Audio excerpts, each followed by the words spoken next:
Right, let's bring you up to speed to this now. Large numbers of civilians are continuing to cross from Sudan into Chad to flee fighting between rival military groups. Over 300 people are known to have died since clashes began a week ago between Sudan's army and the Rapid Support Forces. A 72-hour truce has been agreed on humanitarian grounds starting today. Now, let's discuss this further. We're now joined via Zoom by Alyona Synenko, regional spokesperson for Africa with the International Committee of the Red Cross. Thank you so much for your time this afternoon.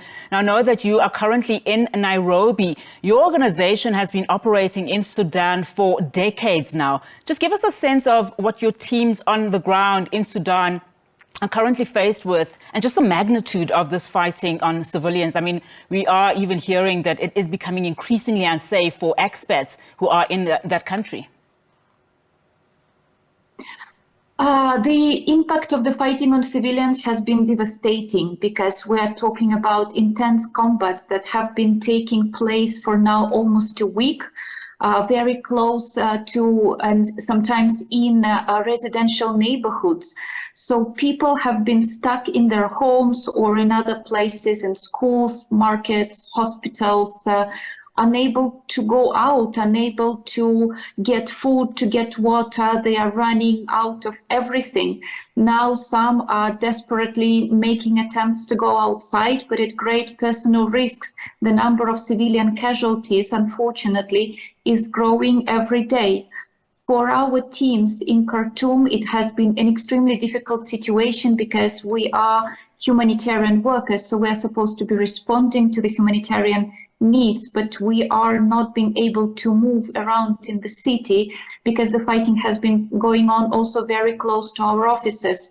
So we have been calling continuously on all those who take part in it to respect their obligation under the international humanitarian law and to provide this space for the first responders to be able to do their jobs. Now, you have always been maintaining in this case, you know, that it is the obligation of these warring factions to respect the international humanitarian law. What does this 72-hour truce mean that we are hearing about today, in as far as rescue work is concerned and in as far as providing humanitarian aid to those who desperately need it? Well, 72 hours is very little time, considering the massive humanitarian needs that we are facing with. People who are wounded, who have been unable to reach hospitals who are running out of supplies, people running out of food, running out of everything. So 72 hours is very little time, considering the amount of logistics that we would need to get the sufficient amount of supplies on the ground. At the same time, even if this 72-hour materialize, if this truce is fully respected, it is still something, and at least it's going to give some respite to the civilians to be able to go out and get some food, to be able for the medical workers to be able to reach hospitals. So we hope that this truce takes place, but of course much more time is needed, considering how big the needs are right now. You know, you mentioned of people, you know, some not being able to access, you know, hospitals. Just in terms of infrastructure, you know, how is the Sudanese health system holding up, you know, in terms of the demands? What are you hearing?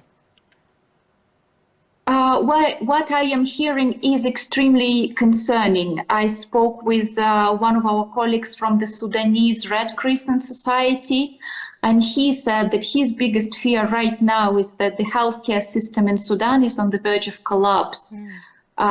This is extremely disturbing because it's hard to imagine what's going to happen if the system does collapse, and what's going to happen with all the people who are wounded and with just regular civilians who need basic healthcare. And now, of course, we know that Sudan has about, seven other countries that are neighboring the actual country. And as I said in my introduction, that some people are actually escaping to Chad. I know that your organization is also visible in most of those countries. Just talk to us about what you're seeing in terms of people fleeing the actual country and which countries are they seeking refuge? I mean, of course, there's Ethiopia, Chad, Central African Republic, Libya and Sudan, just to name a few. Well, as you mentioned, yes, we have seen more and more people arriving to Chad.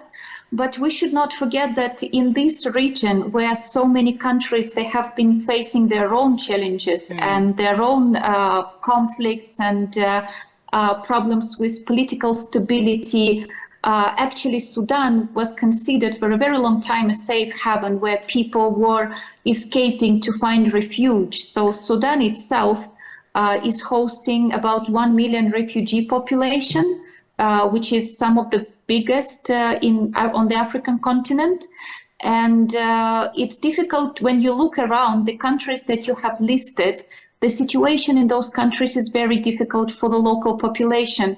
So it's very hard to imagine how they are going to absorb a flow of refugees from Sudan if that comes to happen.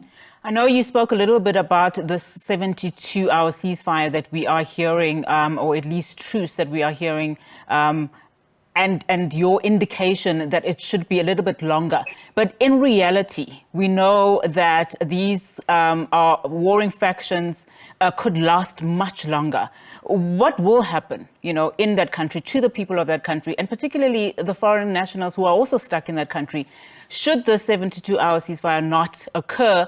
Or should this war continue on for much longer? Well, I think all of us, we're all asking the same question to ourselves. And I think that this fighting continues uninterrupted for much longer. I just don't think it's an option for the civilian population.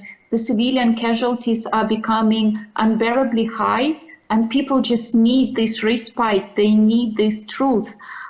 So I just don't want to imagine the worst. I really hope, and again, much more than hope, we continue trying to make those calls at all the different levels in bilateral discussions, through humanitarian diplomacy, to try to make, to try to call on everybody to provide us this humanitarian space that we need to operate.